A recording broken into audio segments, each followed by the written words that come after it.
எண்ணத்திலே எண்ணத்திலே மன தூய்மை இருந்தால் நடத்தையில் அழகு மிளிரும். நடத்தையில் அழகு மிளிர்ந்தால்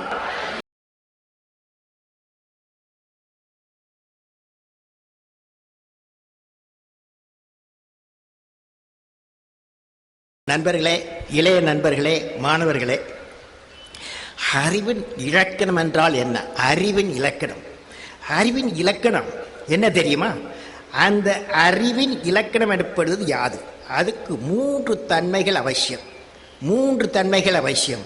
அது என்னவென்றால், அதற்கு ஒரு சமன்பாட்டை உங்களுடன் பகிர்ந்து கொள்ள விரும்புகிறேன். அதாவது அறிவு என்பது, சொல்லுங்க பார்ப்போம், அறிவு என்பது கற்பனை சக்தி பிளஸ் மன தூய்மை பிளஸ் உறுதி. அதாவது கற்பனை சக்தி, மன தூய்மை, உள்ள உறுதி 3 சேர்ந்துதான் அறிவு. அந்த கற்பனை சக்தி முதல் கற்பனை சக்தி என்றால் என்ன என்று பார்ப்போமா? கற்றல் கற்பனை சக்தியை வளர்க்கிறது. கற்பனை சக்தி சிந்திக்கும் திறனை தூண்டுகிறது. சிந்தனை அறிவை வளர்க்கிறது. அறிவு உன்னை மகானாக்குகிறது. கற்பனை சக்தி உருவாவதற்கும் குடும்ப சூழ்நிலையும் பள்ளி சூழ்நிலையும் தான் மிக மிக முக்கிய காரணமாக அமையும்.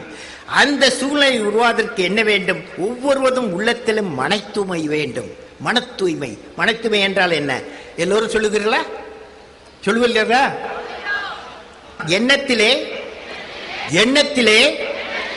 எண்ணத்திலே மன தூய்மை இருந்தால் நடத்தையில் அழகு மிளிரும்.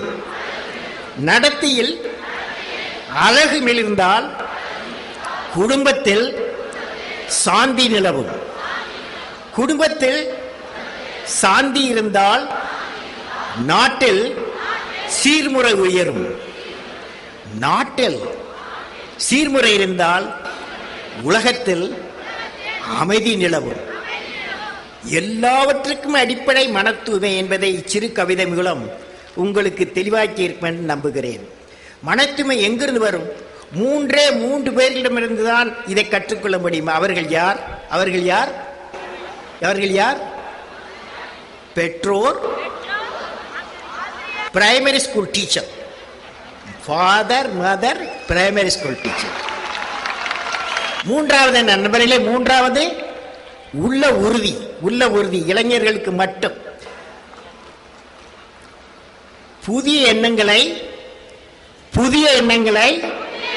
உருவாக்கும் உள்ள உறுதி இன்று என்னிடம் மலர்ந்துள்ளன.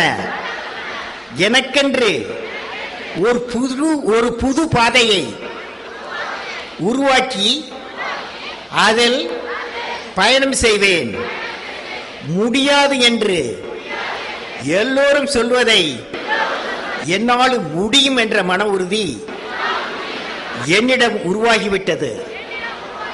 புதிய விஞ்ஞான கண்டுபிடிப்புகளை செய்ய முடியும் என்ற உள்ள உறுதி என்னிடம் என்றென்றைக்கும் கொத்தளிக்கிறது.